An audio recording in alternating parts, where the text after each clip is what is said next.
If you liked the video, feel free to subscribe. We have battle reports, list videos, and other Warhammer 40K content every week. Thanks for watching, thanks for stopping by. It's that time again, it's RTT list time. This time the RTT is on April the 19th, 2025. This video is taking a look at two lists I have been considering taking to the Sackville Slugfest RTT. I am considering a Shield Host list. I have been playing around with a few of these lists. One is a very heavy Wardens list. The other has a few less Wardens but more utility. I will be testing these over the next few weeks. I will even have 1 or 2 battle reports on the channel showing you how they play. Feel free to share your input on these lists. I will give each list a quick breakdown of what I want the list to do and why I chose the units I did. Before we take a look at these lists, we'll take a quick look at the Adeptus Custodes Army rule as well as the Shield Host Detachment rule. For the Army rule is Martial Kata, so in the fight phase, each time one of our units is selected to fight, as long as we have the Martial Kata ability, we can pick one of these stances. Darkatari stance will give our melee weapons sustain hits 1, Rendex stance will give our melee weapons lethal hits. The Shield Host Detachment rule is Martial Mastery. At the start of the battle round, you can select one of the bullet points below. The first one, as long as our models have the Martial Kata ability, our melee weapons have the critical hits on 5's ability. Or we can select our melee weapons have an extra 1 AP. Here's the first list, and the list I'm leaning towards the most. It's my Ride the Lightning list with a few tweaks. It comes to 2,000 points. Our Warlord is a Blade Champion with the Panoptus Specs enhancement, and that will allow his unit to ignore cover with their ranged weapons. We do have another Blade Champion in the list, no enhancements on that Blade Champion. For our battle line, we do have 2 units of Custodian Guard. The unit will have 2 spears and 2 Sentinel Blades with these shields. I have them set up this way just so they can tank a little bit more of those damage 3 weapons. I have these in the list so I can sticky objectives. I was thinking of only 1 unit of Custodian Guard, but I like 2 since I can put 1 on my home objective if I need to, sticky that, as well as push my expansion objective with the other Custodian Guard in hopes I can sticky that in turn 2. For other data sheets, we have 2 units of Custodian Wardens with the Spears and the Vexilla. Those will be joining our Blade Champions. We do have 2 units of 3 Alaris Custodians. One of them has the Castellan Axes. I know they're not the best, but we can get an extra AP on them. Then they will be at AP 2 damage 3, which is perfect for taking out Terminators and other enemies with damage modifiers, bringing them down to damage 2 instead of the damage 1 that the Spears will be brought down to. So we have 1 unit of Axes and 1 unit of Spears. A unit of 3 Venatari with the Venatari Lances, 2 units of 2 Virtus Praetors with the Salvo Launchers, just for a little bit of anti-tank. I know the Hurricane Bolters work pretty good, but I like those on units of 3 instead. I like these Salvo Launchers so I can shoot a tank and then charge it and hopefully pop that tank or pop that transport. Finally, I do have a unit of Prosecutors just for standing on my home objective, or if there is going to be some threat to my home objective and I want to use a Custodian Guard on that home objective instead, I can have these Prosecutors set up ready for some secondary actions. And that's the Shield Host Ride the Lightning list, and let's talk a little bit more of why I selected the units in this list. If you've seen my How to Build a Custodes list, you know I like to break my units into categories: primary units for holding primary, utility for scoring secondary actions, screening, charge blocking, and other utility actions. Then I have my attack units, which I'm going to use to target the opponent's scoring units and their big damage dealing units. In Ride the Lightning, for our primary units, we do have the Blade Champion with the Panoptus Specs in the 5 Wardens. The other Blade Champion with the 5 Wardens with no enhancement. This one can be a dual category, being either a primary holding unit or an attack unit.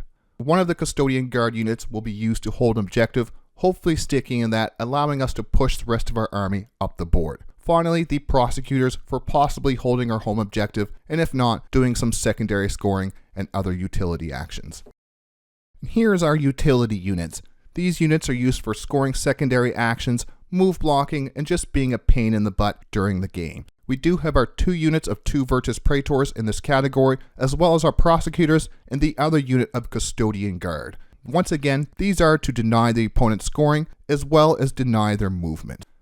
Our last category, the attack units. We have our 2 units of Alaris Custodians in this category, as well as the Venatari. These units will be used to target the opponent's primary scoring units, as well as their big damage dealing units.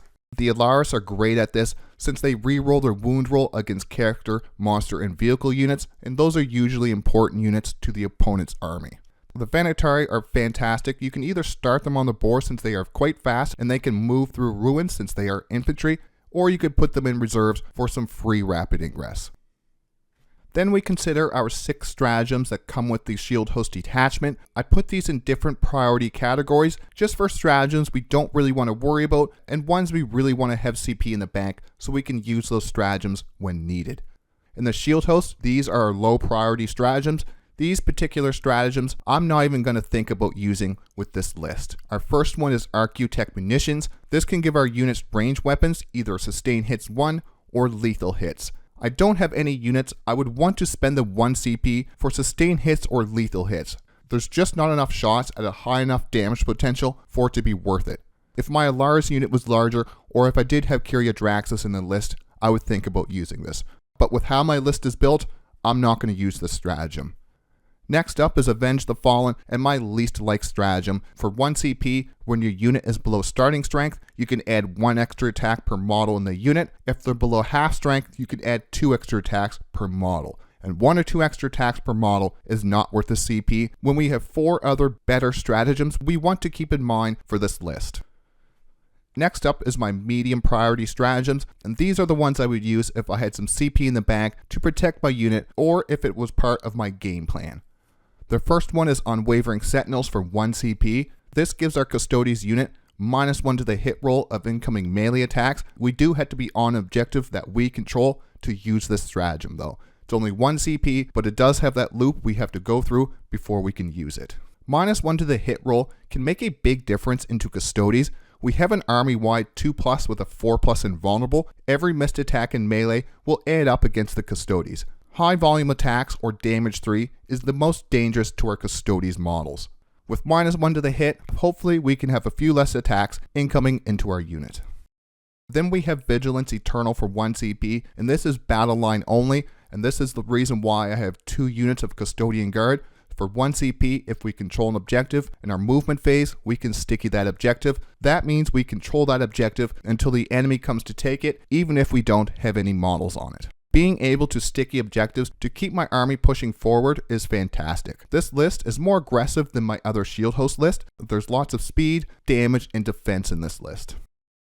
Finally, in the top priority category, we do have 2 stratagems. The first one is Arcane Genetic Alchemy.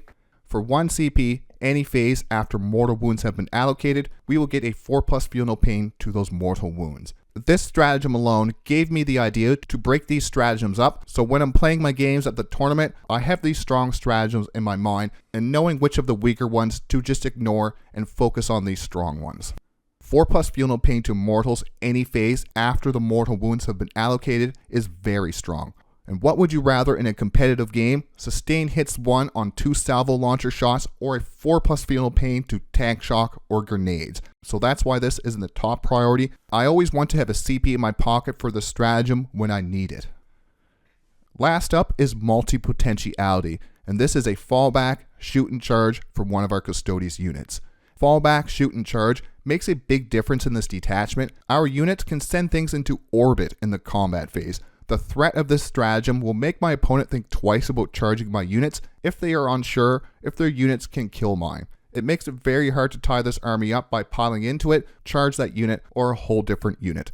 Like Arcane Genetic Alchemy, having a CP in the bank for this stratagem is a much better play than spending it on a few extra attacks on an already compromised unit, since you have to be below starting strength or below half strength to get some real power out of that Avenge the Fallen stratagem. Like I said, I'm just going to ignore those low priority stratagems and focus on these 4 strong stratagems, especially my top priority stratagems. I always want to have a CP for when I need these ones. Now let's go over a game plan for this list. I want to use one of my Custodian Guard units to advance to my expansion objective. Use Unwavering Sentinels in turn 2 to sticky that objective. I will also deploy a unit of 2 bikes along with that Custodian Guard unit to make sure with their 18-inch auto advance, I can get to my expansion objective turn 1. My Venatari and a unit of Alaris will start in Deep Strike. The other Alaris, along with a Blade Champion and Wardens unit, will clear out the center, and my attack units can help if needed, just to push the enemy out of the center when I decide it's time for my go turn. The Prosecutors will either hold the home objective or do secondary actions. If I need to, one of my Custodian Guard units can hold my home objective until turn 3. When the Strategic Reserves threat is gone, sticky that home objective and push towards the center. The Alaris and Venatari will disrupt and target the enemy utility and attack units.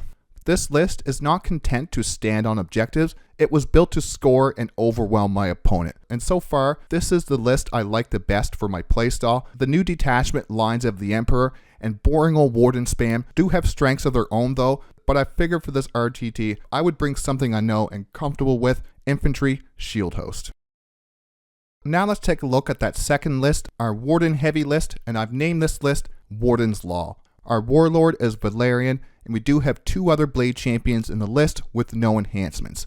For our battle line, we do have a unit of 4 Custodian Guard, 2 Spears, 1 Vexilla, and a Sentinel Blade and Shield in that unit. For our other data sheets, we do have a unit of 3 Alaris Terminators with the Castellan Axes. For the same reason as the other list, we can get this up to AP2, and the damage 3 really does make a difference into certain targets. 3 big units of 5 Custodian Wardens. They have the Spears and 1 Vexilla in each one of those units. 2 units of 3 Venatari with the Venatari Lances. Finally, for our Custodes units, we do have 2 units of 4 Prosecutors. For our allied unit, we do have Inquisitor Draxus to join up with that Custodian Guard unit to hand out some really strong anti-infantry shooting.